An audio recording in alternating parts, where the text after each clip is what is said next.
O Ministério de Ciência, Tecnologia e Inovações apoia o desenvolvimento de uma vacina brasileira contra a varíola dos macacos. A intenção é que todo o processo seja feito por aqui, inclusive a produção do chamado insumo farmacêutico ativo, que é o coração da vacina, o princípio ativo da vacina. Mas em que pé está esse processo? Quem explica é o próprio ministro Paulo Alvim. O ministro também comenta a formação de futuros cientistas e o apoio a startups brasileiras. Mas a gente começa essa conversa pelo combate à varíola dos macacos. Veja aí. Existe uma competência nacional instalada, um grupo de pesquisadores, e eles estão sendo acionados exatamente para isso. E todo o arranjo institucional está permitindo que nós respondamos de uma forma muito mais rápida, muito mais ágil e com solução brasileira. Pois é, inclusive sobre isso, a meta é justamente desenvolver uma vacina que seja genuinamente brasileira para a varíola, né? E adequada às condições que a varíola está se desenvolvendo no país, porque ela está tendo, né, e o que é comum nesse tipo de situação, especificidades em cada território. Então, isso também nos dá uma garantia de um melhor atendimento, maior cobertura que a vacina pode ocupar, sendo desenvolvida aqui no país. Porque, então, a ideia é que ela possa ir sendo adaptada aos diferentes locais? Não, veja bem, adaptada, primeiro, à realidade brasileira, de como ela está sendo desenvolvida aqui no país. Hoje nós já temos mais de 5 mil casos. Isso já acende uma luz, né, de preocupação. E a gente tem que ter prontidão para responder. Ou seja, a varíola dos macacos aqui no Brasil vai ter um tratamento em função da especificidade que ela está acontecendo no país. E isso nos dá uma capacidade, inclusive, de atender países próximos. E, ministro, a meta é conseguir produzir o insumo farmacêutico sem depender de importação? Com certeza. Esse é um desafio do que nós chamamos de soberania tecnológica. Capacidade de responder às nossas necessidades. E isso também é um legado de todo um trabalho que foi feito no ano de 20, quando nós nos defrontamos com a Covid.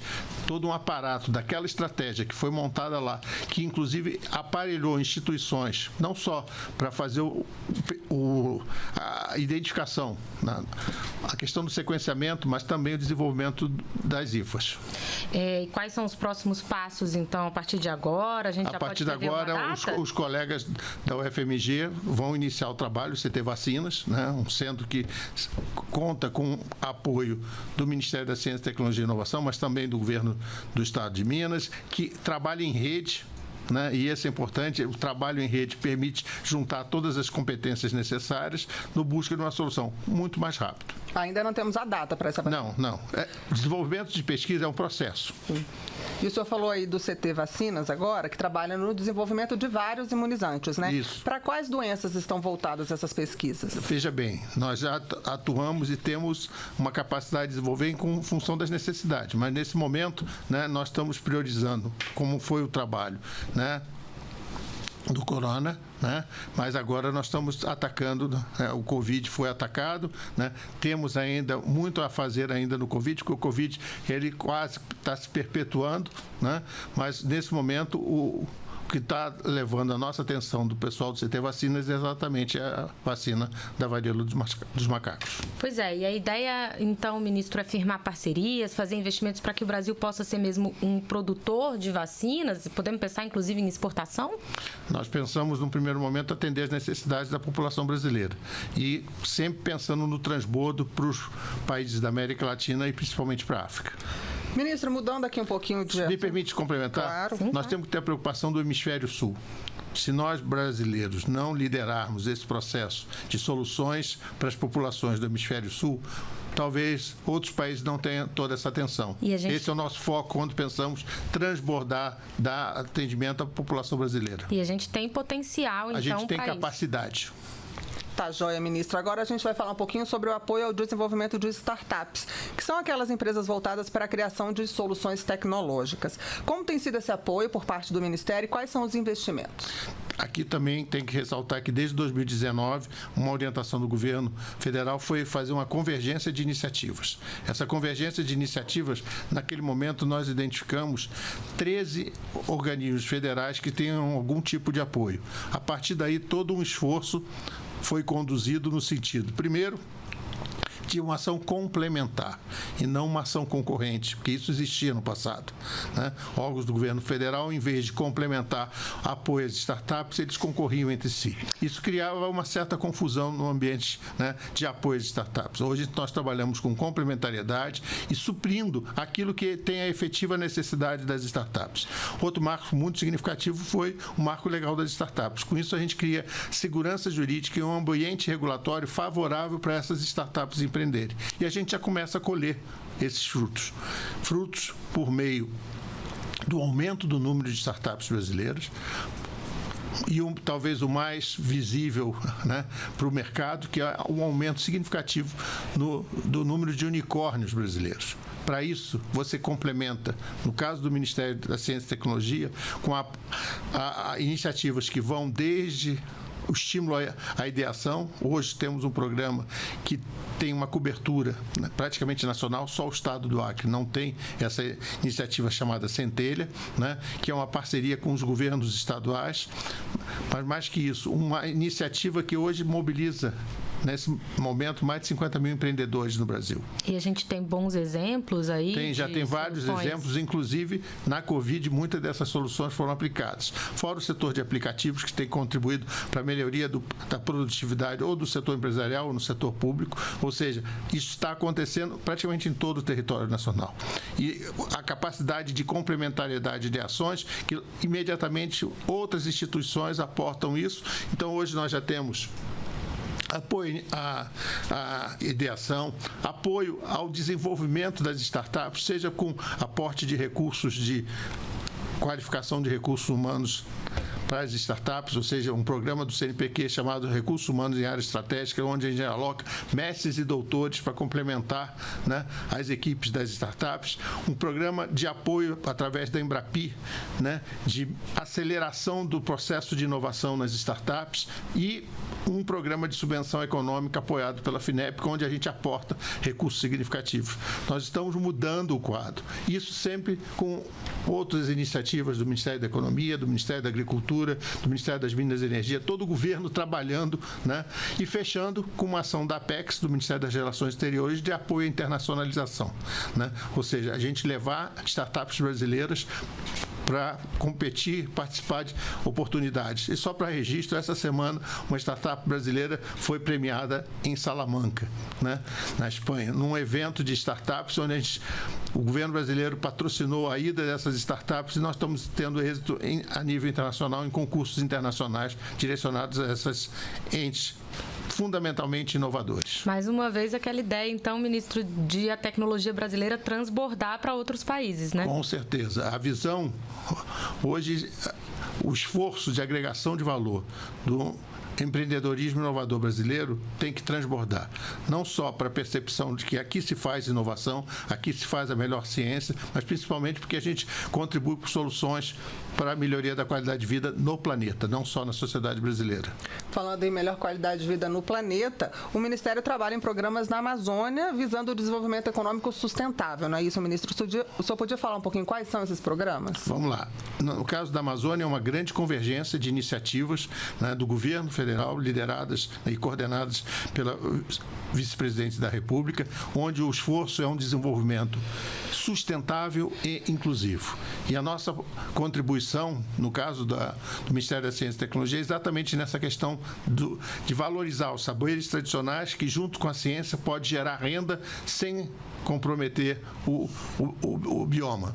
Mas, mais que isso, gerar alternativa de renda para aquelas populações que lá se localizam com agregação de valor. Então, é um conjunto de iniciativas que vão desde, e aí um apoio direto, temos 3 instituições de pesquisa do Ministério que atuam, né? O Instituto Nacional de Pesquisa da Amazônia, o Museu Guild e o Instituto Mamirauá, que trabalham nesse esforço de valorização, né, da Amazônia como um bioma base fundamental para o desenvolvimento de soluções inovadoras, seja na área de saúde, seja na área de cosméticos, seja na área de alimentação, né, que é o mais visível, talvez, mas fundamentalmente que valorize os saberes tradicionais, que valorize a população local para que elas consigam agregar valor, gerar renda e, com isso, elas melhorarem a qualidade de vida.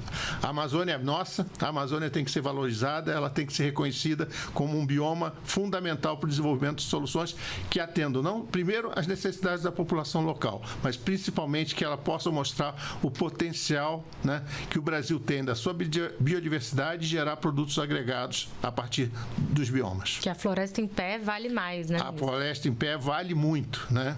Em todos os sentidos. Agora, ministro, outra meta também é difundir a ciência entre estudantes do país, né? Para isso, o Ministério está investindo em agentes transformadores para a ciência, com credenciamento de professores e servidores públicos. O senhor pode explicar melhor para a gente como isso funciona? Vamos lá. Nós temos um esforço, e para isso temos, inclusive, uma Secretaria de Promoção e Divulgação da Ciência, onde é fundamental levar a ciência, primeiro para as crianças, os estudantes e os jovens, por duas linhas. Importância primeira, conhecimento científico. Conhecimento científico como fator fundamental para o desenvolvimento das pessoas na carreira que ele vem a desenvolver. Segundo, a questão de levar a ciência como atrativo para novos jovens assumirem a ciência como um posto de trabalho, desenvolver novos cientistas. O Brasil precisa muito de capital humano qualificado, principalmente em algumas áreas estratégicas na área da ciência e tecnologia. E nada melhor do que isso, do que estimular isso nas crianças. E por conta disso, hoje já temos mais de 80 Olimpíadas do Conhecimento. Temos inclusive, nesse momento, uma Olimpíada focada no bicentenário da independência, porque é fundamental, porque a história é uma área importante do conhecimento. Nós temos também estímulos a feiras de ciência, atividades que envolvem estados e municípios. E, nesse sentido, percebemos o fundamental ter um agente local para estimular toda essa atividade no seu território. Temos trabalhado como base do território os municípios. Então, estamos fazendo um trabalho de capacitação desses profissionais, geralmente funcionários públicos de prefeituras, para que a gente estimule o que nós estamos chamando, né, de cidades olímpicas. Cidades olímpicas são aquelas cidades que têm um forte componente de participação de estudantes daquela localidade nas Olimpíadas do Conhecimento. Com isso a gente começa a transformar. É a educação se juntando, né, à ciência como papel transformador e com potencial de empreendedorismo seguinte, porque isso sim, e aí as startups, é todo um esforço que integra o que nós chamamos de um ecossistema de ciência e tecnologia. E você já consegue perceber um retorno desses jovens com esse incentivo? Sim, a gente já percebe coisas simples. Vou dar alguns exemplos concretos. Recentemente, eu e o ministro Vitor da Educação tivemos a oportunidade de, numa visita ao Instituto Tecnológico da Aeronáutica, fazer uma pergunta para os alunos do primeiro semestre. Quantos aqui participaram de Olimpíadas do Conhecimento? Todos. Um outro exemplo, hoje, a participação em Olimpíadas do Conhecimento já é um fator de seleção para participação em vagas da universidade, em ofertas de financiamento dos cursos, né, para frente, mas mais que isso, para os currículos. A participação demonstra uma capacidade, porque a participação numa Olimpíada do Conhecimento, ela tem um fator importante de adesão da escola, da adesão dos professores. Os professores são os principais dinamizadores desse esforço, mas é uma atitude voluntária do aluno. É a vontade dos alunos de buscar conhecimento em determinadas áreas. Então, isso se torna estratégico. Acaba sendo uma forma, né, ministro, de reter cérebros, né, no Brasil. Eu brinco que nós precisamos ter um programa de mais cérebros.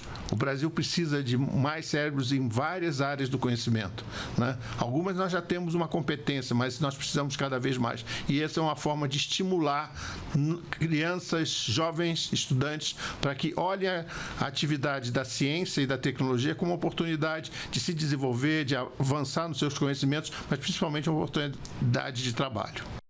Você acompanhou a entrevista do ministro da Ciência, Tecnologia e Inovações, Paulo Alvim.